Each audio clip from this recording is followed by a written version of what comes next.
Assalamualaikum warahmatullahi wabarakatuh. Alhamdulillahirabbil alamin wassalatu wassalamu ala asyrafil anbiya'i wal mursalin wa ala alihi wa sahbihi ajma'in.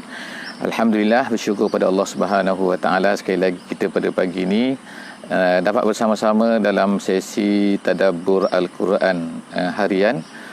InsyaAllah moga-moga Allah Subhanahu wa taala akan menjadikan hari kita ini hari yang ceria, hari yang gembira, dan yang penting hari yang diberkati oleh Allah Subhanahu wa taala. Dengan berpandukan kepada Al-Quran, dengan berpandukan kepada apa yang kita baca sama-sama pada pagi ini, insya-Allah moga-moga kita akan ambil dapat manfaat yang terbaik daripada apa yang kita baca pada pagi ini, insya-Allah. Pagi ini kita akan bersama-sama di surah Ar-Rahman, insya-Allah di muka surat yang terakhir, daripada ayat 68 sehingga ayat 78, dan kemudian insya-Allah kita akan masuk pula kepada satu surah baru pada pagi ini, iaitu surah Al-Waqiah, satu surah yang luar biasa yang sangat-sangat selalu dibaca oleh orang-orang yang beriman, oleh kita semua, insya-Allah. Surah Al-Waqiah daripada ayat 1 sehingga ayat 16, insya-Allah pada pagi ini. Cuma insya-Allah hari ini muka surat 534, insya-Allah muka surat 534 daripada Al-Quranul Karim. Kita baca insya-Allah bersama-sama. A'udzubillahi minasyaitonirrajim.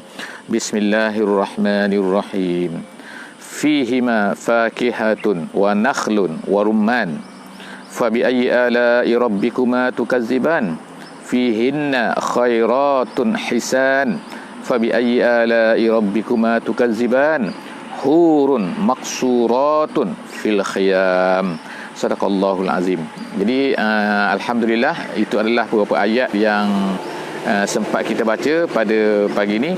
Insya-Allah hari ini adalah merupakan masih lagi menceritakan tentang sambungan daripada apa yang telah kita baca semalam, iaitu Allah Subhanahu wa taala menceritakan tentang nikmat-nikmat yang Allah Taala nak berikan kepada orang-orang yang beriman ni, kepada orang-orang yang muttaqin. Disebutkan orang yang khafa maqama rabbih, itu orang-orang yang takut kepada maqam Tuhannya itu akan dapat 2 jannatan, dan kemudian selepas daripada itu akan dapat lagi. Jadi Allah Subhanahu wa taala ceritakan apa yang ada di dalam jannah tersebut, jannah-jannah tersebut yang akan diberikan kepada manusia di hari kiamat ni. Iaitu Allah Taala sebut lagi nikmat-nikmat ini supaya kita ni rasa terhingga-hingga nak, rasa bersungguh-sungguh nak, masya-Allah, naknya kan. Rasa teringin Allah Taala sebut ni kan. Walaupun perkara itu sebenarnya lebih hebat lagi, tetapi Allah Taala sebutkan apa yang termampu oleh kita semua ni untuk kita fikirkan, untuk kita fahami. Jadi Allah Taala sebutkan fihima, di dalam keduanya, iaitu di dalam syurga itu, fakihah, ada buah-buahan. Tetapi Allah Taala tak cukup saja situ. Allah Taala sebut lagi kan 2 jenis buah-buahan yang special. Yang special iaitu apa? Nakhlun wa rumman. Ada nakhlun dan kemudian ada rumman. Rumman tu ialah delima. Jadi kita ada sini Allah SWT sebutkan delima dan juga buah-buahan. Kemudian ada, padahal kalau ikutnya nakhlun dan juga rumman tu dah ada buah-buahan tapi Allah Taala sebut sebagai special. Tapi walau bagaimanapun kan, ada ulama-ulama lah yang menjelaskan kenapa special dia ni. Jadi setengah daripada ulama mengatakan specialnya kerana nakhlun tu dia adalah makanan dan juga buahan, dan rumman pula dia adalah makanan dan juga ubatan, buahan dan juga ubatan. Jadi dia ni fakihah juga, tapi fakihah wa dawa, fakihah dan juga obat. Dia adalah obat, delima. Jadi itu adalah merupakan kehebatan yang hendak diberikan oleh Allah Subhanahu wa taala, anugerah yang hebat yang Allah Taala nak berikan kepada orang-orang yang takut kepada maqam rabbih. Jadi Allah Taala sebutlah, tanyalah di sini, fabi ayyi ala'i rabbikuma tukazziban, mana lagi yang kamu nak dustai. Seterusnya Allah Taala katakan fihinna, di dalamnya. Jadi di sini digunakan hinna. Kalau ikutnya bukan 2 lah sekarang ni, fihinna, padanya. Nya tu apa? Nya tu.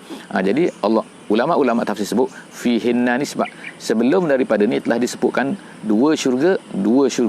Artinya ialah mana 4. Jadi 4 mana fihinna digunakan. Jadi padanya semua tu. Pada syurga-syurga semua tu kan, khairatun hisan. Ada khairatun hisan. Khairah ni adalah sifat kepada perempuan, iaitu perempuan-perempuan yang baik. Khairah ni yang baik.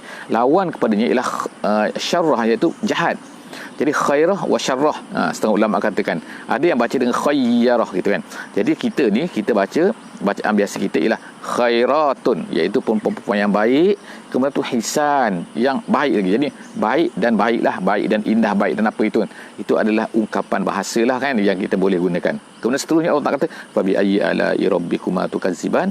Habis tu mana lagi nikmat yang Allah Ta'ala kamu nak dustai, kamu nak tolak, kamu nak nafikan. Hurun, Allah Ta'ala sebut lagi hurun. Hurun ini adalah artinya dalam bahasa Melayunya terjemah dia bidadari lah kan tetapi asal makna hurun ni dalam bahasa Arab ialah iaitu seorang perempuan yang mempunyai matanya sangat hitam dan sangat putih. Artinya mata putih tu sangat-sangat putih, mata hitam tu sangat-sangat hitam. Jadi kita nak kata apa wallahu alam bissawab, tapi itu maksud hurun. Itu maksud hurun dalam bahasa Arab iaitu perempuan yang bermata begitu yang bermata, maknanya sangat cantik tu, mata dia sangat cantik. Kemudian Allah Ta'ala sebut lagi perkataan apa? Maksuratun. Maksuratun ialah maknanya yang muhtajabah, artinya iaitu yang terlindung maknanya. Maksuratun fil khiyam. Khiyam tu maknanya khemah lah. Jadi maksudnya dia ni terlindung di dalam khemah, artinya apa? Iaitu yang tidak suka keluar suka-suka hati, tunjuk-tunjuk muka dia kepada orang luar.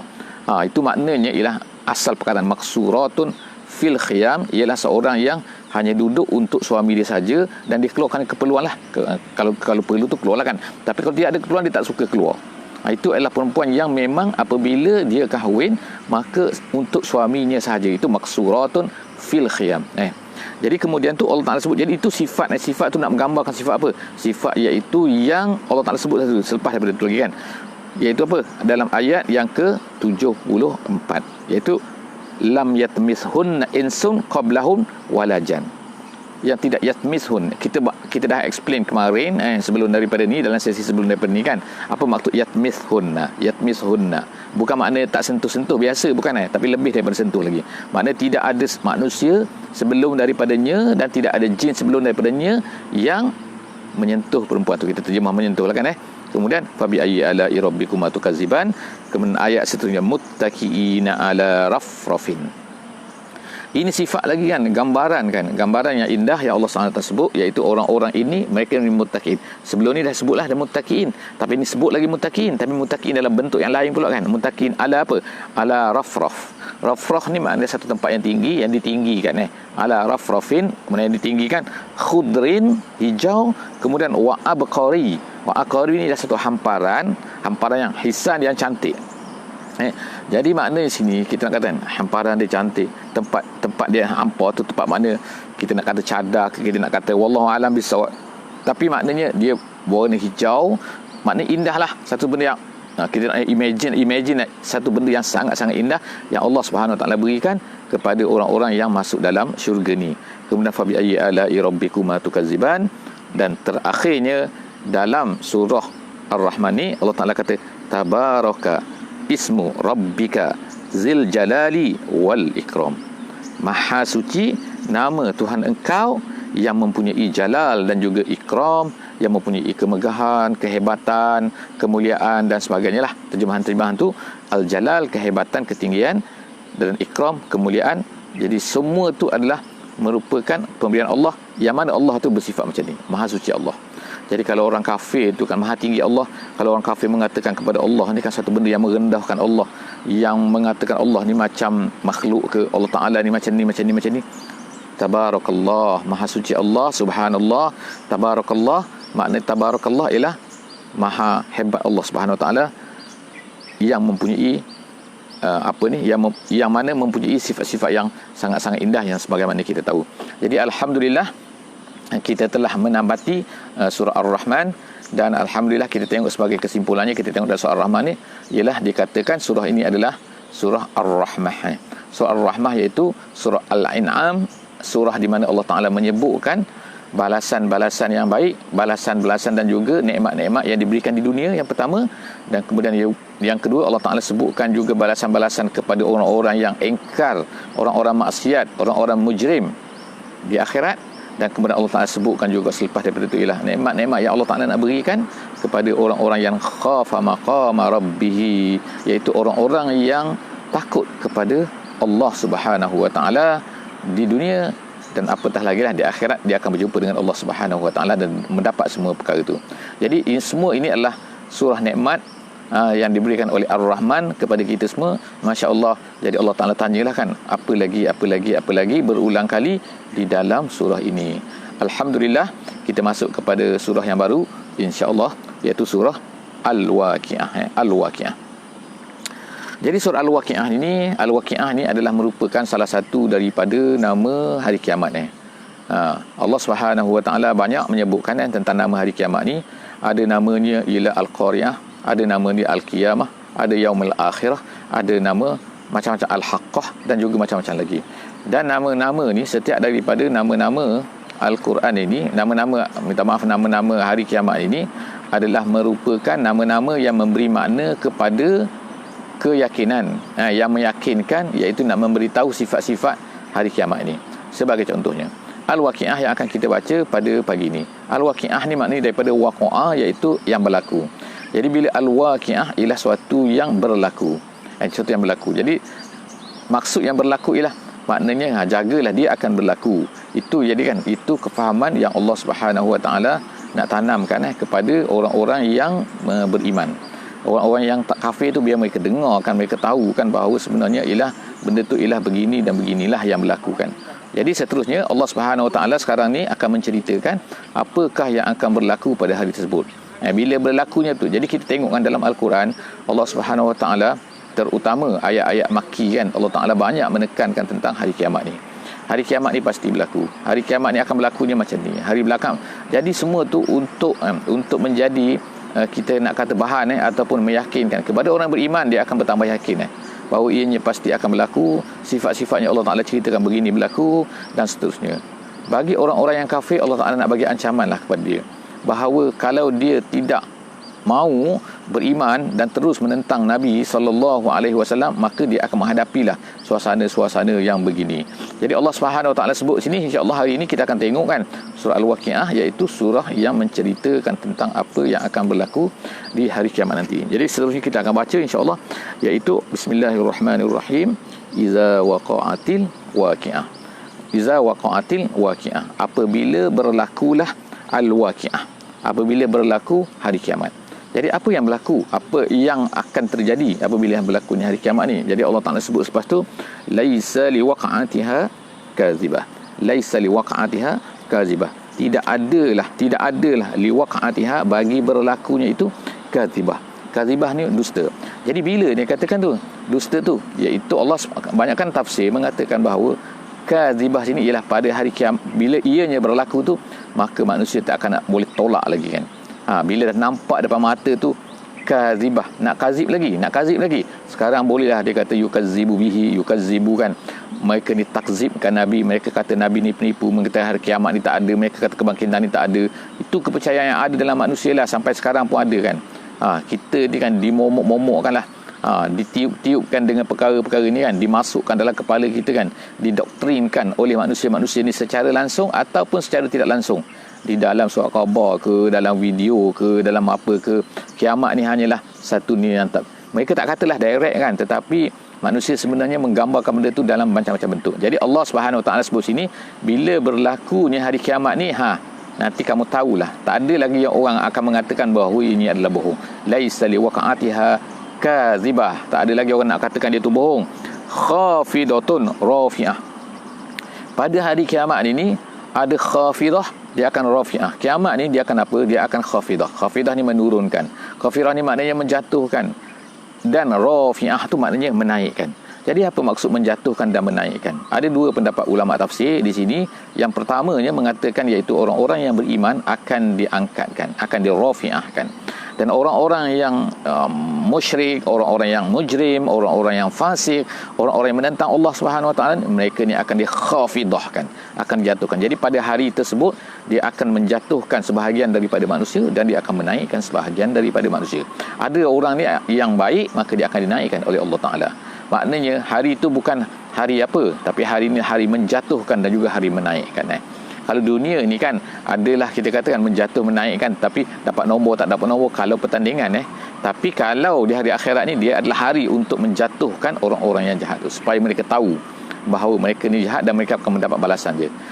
Itu pendapat yang pertama. Pendapat yang kedua mengatakan khafidah dan juga rafi'ah ni ialah apa yang berlaku pada hari kiamat, iaitu apa? Iaitu jatuhnya, bukan jatuh orang tadi, tapi maknanya ialah bergugurannya bintang-bintang di langit dan juga rafi'ah iaitu bertaburannya, naik je bukit-bukit itu, berterbangan bukit-bukit itu ke atas, lalu menjadi seperti awan, lalu dia akan dihancurkan oleh Allah Subhanahu Wa Taala menjadi seperti habuk, seperti abu yang berterbangan, sebagaimana yang akan kita tengok kan dalam ayat yang seterusnya selepas ini. Jadi ada dua pendapat situ, apa maksud khafidah, apa maksud rafi'ah. Kemudian seterusnya Allah Taala kata iza rujjatil ardu rajja, apabila bumi itu digoncang. Satu peristiwa yang Allah Taala sebutkan ialah apa yang akan berlaku pada hari kiamat ni, iaitu kegoncangan. Kalau manusia sekarang ni goncang sikit, gempa bumi, manusia dah takut. Tak kira lah di Jepun, di California ke, di Los Angeles ke kan, di mana-mana, di Turki ke, di Iran ke, berlaku gempa bumi, kita panggil kan. Gempa bumi ni di tempat kita ni memang tak berlaku lah. So far kan, tak berlaku kan. Tapi bagi orang-orang yang pernah berada di negeri Jepun ke, di negeri mana-mana yang berlaku banyaknya gempa bumi, dia akan merasai dahsyatnya. Walaupun kadang-kadang sekejap je berlaku, dalam masa berapa 30 saat je, dia boleh hancurkan macam-macam benda. Kalau dia kuat tengok kan gempa bumi di Palu ke Indonesia, ataupun gempa bumi akan melahirkan tsunami, akan melahirkan macam-macam benda. Akan bayangkan bangunan-bangunan kan. Dah kalaulah yang kita katakan apa tu, iaitu apa, nuklear punya reaktor tu kan, yang besar tu kan. So kalau dia bergoncang, maka dia akan runtuhkan, dia akan hancurkan, dia akan rosak. Bila rosak, maka berlaku kebocoran kan, nuklear dan sebagainya kan, radioaktif. So macam mana kan kalau benda ni akan berlaku dengan kuat ni? Kalau 7 reaktor pun orang dah takut kan, 7, 8, kalau 9 sangat dahsyat tu kan. Kalaulah berlaku 50, macam mana? Jadi Allah Subhanahu Taala sebutkan kegoncangan. Salah satu daripada benda yang akan berlaku di hari kiamat ni ialah goncang kan. Allah Taala goncangkan bumi ni, rujjatil ardu rajja, digoncangkan habis-habisan, wa bussatil jibalu bassa. Bussa ni maknanya ialah daripada kita kata benda ni ayat kita sekarang kan, ayat yang ke-5. Okey, ayat yang ke-5. Bussa ni daripada bussa. Bussati maknanya daripada bussa. Iaitu apa bussa tu? Iaitu dihancurkan seperti gandum. Dia buat contoh je ni kan, ulama kata orang Arab menggunakan perkataan bussa ni ialah apabila gandum tu dia berketul, lalu dia ambilkan gandum tu, lalu dihancurkan gandum tu jadi seperti debu, maka itu nama dia kan, dah hancurkan betul-betul tu, itu nama dia. Orang tak kira lah kalau orang Melayu panggil ayak ke, panggil apa kan, yang betul-betul tu, itu nama dia bussa. Jadi apabila jibal tu dibussakan, jibal tu dihancurlah seperti pasir, seperti beraman. Jadi Allah Ta'ala sebut apa lagi tu? Fakanat haba'an mumbatha. Macam mana dia akan jadi? Dia akan jadi haba'an mumbatha. Haba' ni debu, mumbatha berterbangan.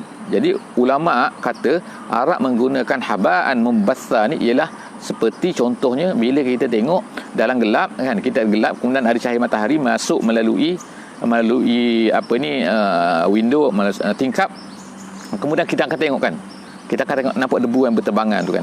Debu berterbangan tu dipanggil haba'an mumbatha. Jadi bukit, Allah Ta'ala sebutkan, bayangkan bukit berterbangan macam tu kan, kemudian dihancurkan oleh Allah Subhanahu Wa Ta'ala macam tu. Wa kuntum azwajan salasah. Jadi seterusnya Allah Ta'ala sebutkan pada hari itu maka manusia ni akan menjadi, kuntum situ ialah semua manusia, kamu semua tu maknanya kamu manusia, bukan orang Islam saja kan. Bukan orang Islam saja, walaupun adalah pendapat yang mengatakan bahawa kuntum di sini adalah untuk orang yang beriman sahaja, tapi majoriti ulama mengatakan bahawa kan kuntum situ ialah manusia semuanya. Manusia itu akan terbahagi kepada wa kuntum azwajan. Azwaj situ ialah bukan kahwin, bukan isteri, tapi azwaj di situ ialah maksudnya ialah asnafun, ada jenisnya ada 3, makna terbahagi kepada 3 golongan, terbahagi kepada 3 kelompok. Kelompok apa? Jadi Allah Ta'ala selepas daripada itu explainkan mendetailkan apakah jenis-jenis kelompok itu. Yang pertama nama dia ashabu al-maimanah, yang kedua nama dia ashabu masy'amah, yang ketiga nama dia as-sabiqun. Jadi kita ada 3 golongan dalam ayat yang selepas daripada yang kita sebutkan tadi. Yang pertama ialah ashabu al-maimanah, iaitu orang kanan. Kanan disebutkan, iaitu golongan kanan, iaitu orang-orang apa yang kanan itu, iaitu yang akan menerima kitab mereka di hari kiamat tu dari menggunakan tangan kanan. Jadi bila mereka menerima tangan kanan, maka itu tandanya mereka ini adalah ashabul maimanah. Moga-moga Allah Subhanahu Wa Taala jadikan kita daripada golongan tersebut, insya-Allah, ashabul maimanah. Jadi ashabul manah itu yang pertama. Jadi Allah Taala tanyalah situ kan, ma ashabul maimanah. Tanya tu bukan tak tahu. Tanya tu adalah nak supaya kita ni berfikir, tahu tak? Macam itulah kan, tahu tak ashabul maimanah apa? Ashabul maimanah apa? Jadi Allah tanya, tak jawab situ kan, tak jawab mana. Tapi soalan tu adalah boleh difahamilah, ma ashabul maimanah. Awak tahu ashabul maimanah? Supaya kita ni di-emphasizekan sikit, supaya kita ni terfikir sikit kan. Jangan sebut sambil tak fikir kan. Kemudian seterusnya Allah kata wa ashabul masy'amah. Golongan yang kedua ialah golongan masy'amah. Masy'amah ni daripada asy'umu. Asy'umu ni ialah artinya celaka maksudnya. Tapi orang Arab telah menggunakan perkataan asy'umu ni untuk menunjukkan kepada orang celaka. Jadi orang kiri itu ialah orang celaka. Jadi dalam terjemahan dia katakan iaitu golongan kiri lah kan, golongan kiri. Tapi maksud situ ialah kalau ikut asalnya asy'umu itulah yang celaka. Jadi golongan celaka, boleh faham tu, masy'amah iaitu golongan kiri ni yang celaka ni, ma ashabul masy'amah. Kamu tahu tak golongan celaka tu apa? Golongan kiri tu apa? Iaitu orang-orang yang akan menerima buku hisab mereka di hari kiamat ni dengan tangan kiri. Bila tangan kiri itu tahulah kan. Jadi golongan kiri, golongan celaka ni. Kemudian as-sabiqun was-sabiqun as-sabiqun iaitu orang-orang yang mendahului. Musabaqah tu pertandingan.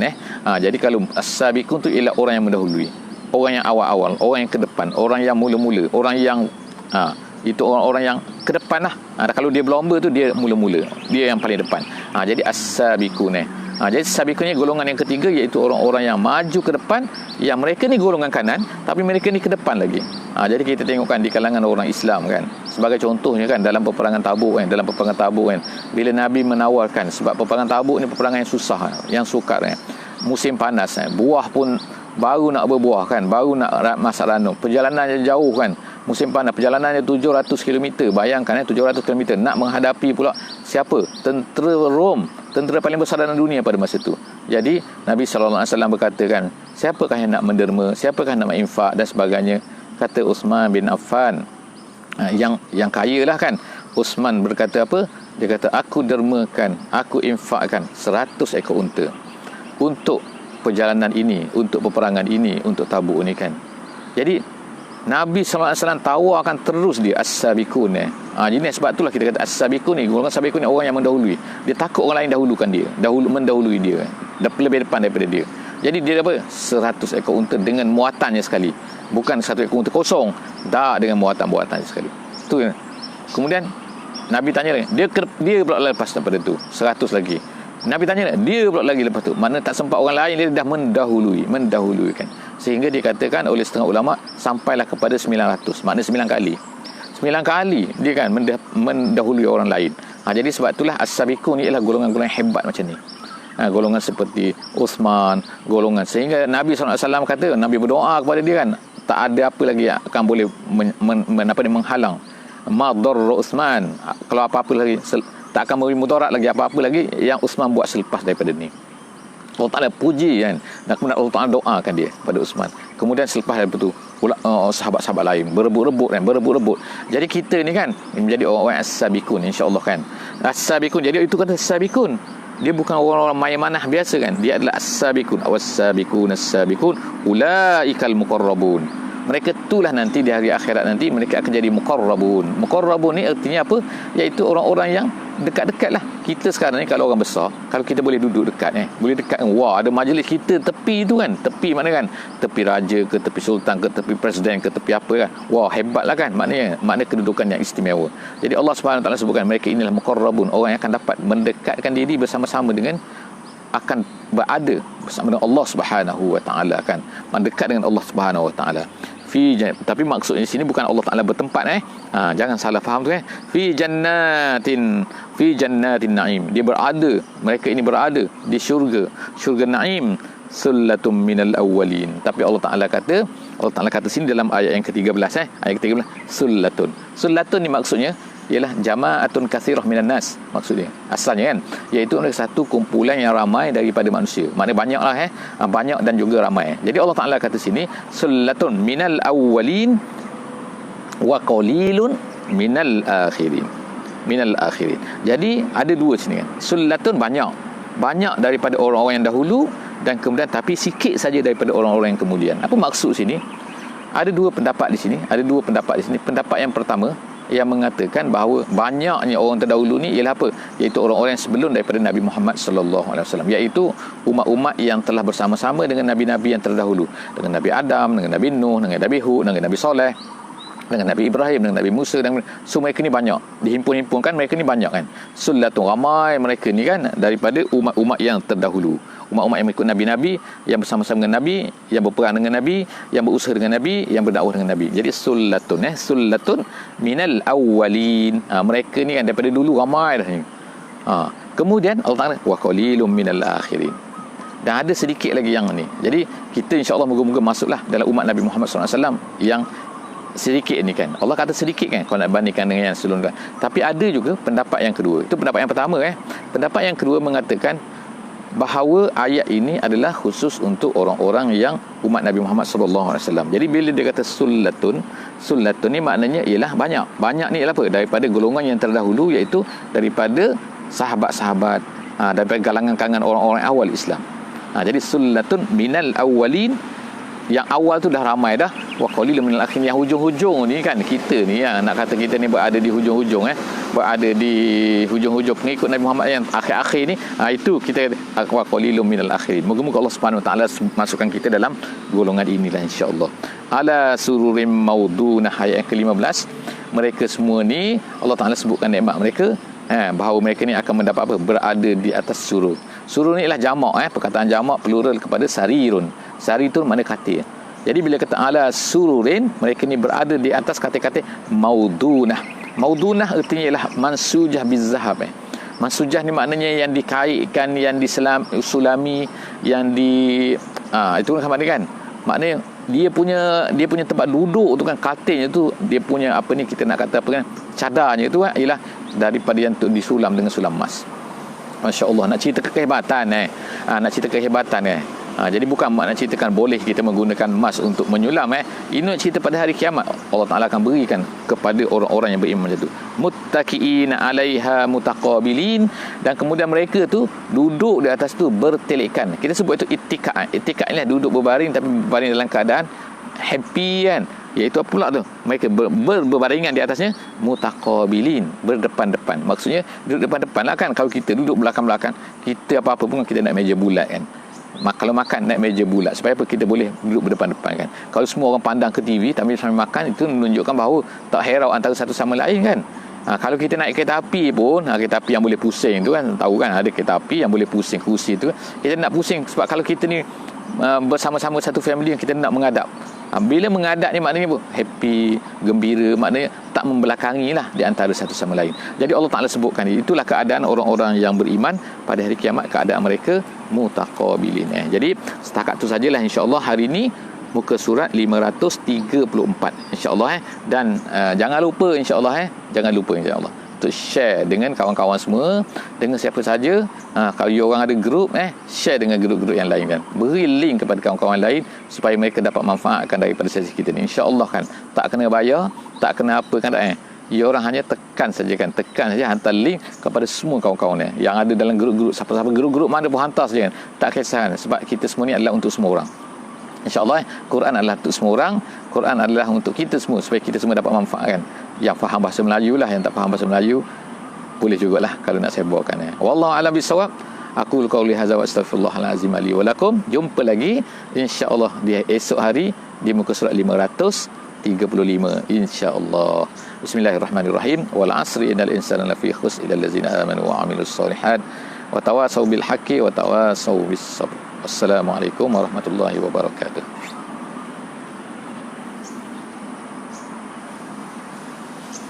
Allah Ta'ala kata wassabiqun, golongan yang ketiga